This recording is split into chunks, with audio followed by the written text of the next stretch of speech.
Sindh high court circuit bench लाड़काने मेहर वाक़े case में नामज़द बुरहान खान चांडियो जी ज़मानत बाबत दरख़्वास्त जी ॿुधणी 13 जून ताईं मुलतवी करे छॾी आहे। उन मौक़े ते फ़रियादी धुर जी उम्मे रुबाब चांडियो चयो त उम्मीद आहे त बुरहान चांडियो जी ज़मानत रद्द थींदी। संदसि चवणो आहे त उम्मीद आहे त खेसि मायूस न कयो वेंदो ऐं इंसाफ़ मिलंदो। उम्मे रुबाब चांडियो चयो त अदालतुनि ते यक़ीन आहे, उन लाइ 5 सालनि खां हिते अचनि पिया। अव्हांखे अपडेट कयूं पिया। हम ख़बर जे हवाले सां Sindh high court circuit bench लाड़काने मेहड़ वाक़े केस में नामज़द बुरहान खान चांडियो जी ज़मानत बाबत दरख़्वास्त जी ॿुधणी 13 जून ताईं मुलतवी करे छॾी आहे। उन मौक़े ते फ़रियादी धुर जी उम्मे रुबाब चांडियो चयो त उम्मीद आहे त बुरहान चांडियो जी ज़मानत रद्द थींदी। संदसि चवणु हो त उम्मीद आहे त खेसि मायूस न कयो वेंदो ऐं इंसाफ़ मिलंदो। उम्मे रुबाब चांडियो चयो त अदालतुनि ते यक़ीन आहे, उन लाइ 5 सालनि खां हिते अचनि पिया। अव्हांखे अपडेट कंदा हलूं त Sindh high court circuit bench लाड़काने मेहड़ वाक़े केस में नामज़द बुरहान खान चांडियो जी ज़मानत बाबत दरख़्वास्त जी ॿुधणी 13 जून ताईं मुलतवी करे छॾी आहे। उन मौक़े ते फ़रियादी धुर जी उम्मे रुबाब चांडियो चयो त उम्मीद आहे त बुरहान खान चांडियो जी ज़मानत रद्द थींदी।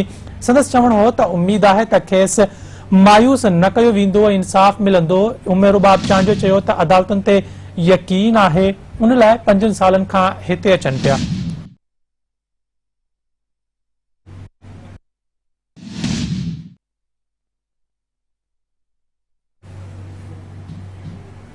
Sindh high court circuit bench लाड़काने मेहड़ वाक़े केस में नामज़द बुरहान खान चांडियो जी ज़मानत बाबत दरख़्वास्त जी ॿुधणी 13 जून ताईं मुलतवी करे छॾी आहे। उन मौक़े ते फ़रियादी धुर जी उम्मे रुबाब चांडियो चयो त उम्मीद आहे त बुरहान चांडियो जी ज़मानत रद्द थींदी।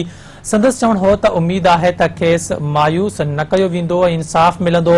उम्मे रुबाब चांडियो चयो त अदालतुनि ते यक़ीन आहे, उन लाइ 5 सालनि खां हिते अचनि पिया।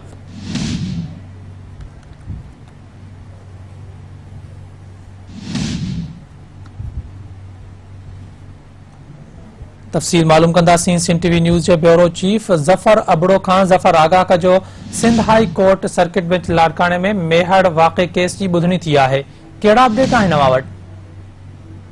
जी बिल्कुल, सिंध हाई कोर्ट लाड़काने में मेहड़ वाक़े बाबत अॼु ॿुधणी थी, जंहिंमें उम्मे रुबाब ऐं उनजो जेको मुख़ालिफ़ आहे बुरहान चांडियो, इहे पंहिंजे वकीलनि समेत पेश थिया।